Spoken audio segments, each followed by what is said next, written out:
26 जनवरी 1950 को जब हमारा संविधान लागू हुआ तो डॉक्टर अंबेडकर और हमारे महान नेताओं ने एक सपना देखा था, एक ऐसा भारत जहां सब बराबर हो।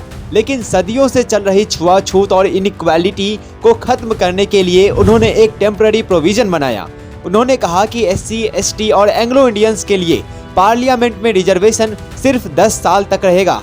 उन्हें लगा था कि 1960 तक देश इतना तो बदल जाएगा कि इसकी जरूरत नहीं पड़ेगी। लेकिन क्या 1960 तक सब ठीक हो गया था? आज हम बात करेंगे उस 8th अमेंडमेंट एक्ट की जिसने भारत की इलेक्टोरल हिस्ट्री को हमेशा के लिए बदल दिया। साल 1959 खत्म होने वाला था। टेंशन बढ़ रही थी क्योंकि रिजर्वेशन का वो 10 साल की डेडलाइन नजदीक थी। सरकार के सामने दो रास्ते थे, या तो रिजर्वेशन खत्म होने दे या संविधान को बदले। तब जवाहरलाल नेहरू की सरकार ने महसूस किया कि मार्जिनलाइज्ड कम्युनिटीज को अभी भी लेजिस्लेचर में जगह की सख्त जरूरत है।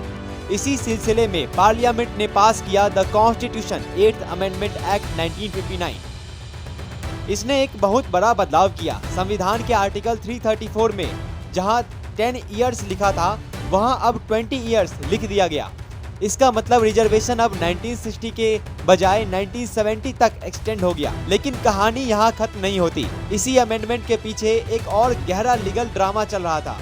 उस वक्त देश में लैंड रिफॉर्म्स और जमींदारी एबॉलिशन का काम जोर शोर से चल रहा था। लेकिन सुप्रीम कोर्ट के कुछ फैसलों ने सरकार के लिए मुश्किलें खड़ी कर दी। कोर्ट का मानना था कि अगर सरकार किसी की प्रॉपर्टी पर थोड़ा भी कंट्रोल करती है तो उसे भारी कंपनसेशन देना पड़ेगा। सरकार का तर्क ये था कि अगर हर स्लम क्लियरेंस या रोड बनाने के लिए इतना पैसा कंपनसेशन में देना पड़ेगा तो देश का विकास कैसे होगा। इसीलिए आर्टिकल 31 और 31A को रीस्टेट किया गया ताकि लैंड रिफॉर्म्स, जमीन की एक लिमिट फिक्स की जा सके।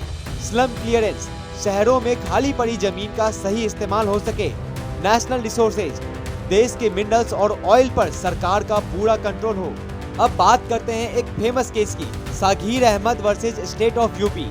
सुप्रीम कोर्ट में सवाल उठा कि क्या सरकार किसी बिजनेस में अपनी मोनोपोली चला सकती है, जैसे कि सिर्फ सरकारी बस चलेगी या सिर्फ सरकार ही कोई खास व्यापार करेगी।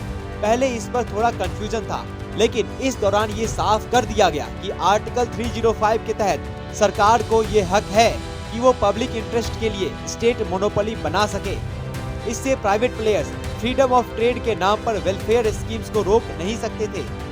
यही वजह है कि 1959 से शुरू हुआ ये सिलसिला आज भी जारी है और हम हर 10 साल बाद अपने इलेक्टोरल रिजर्वेशन को रिव्यू करते हैं और एक्सटेंड भी करते हैं जरूरत पड़ने पर।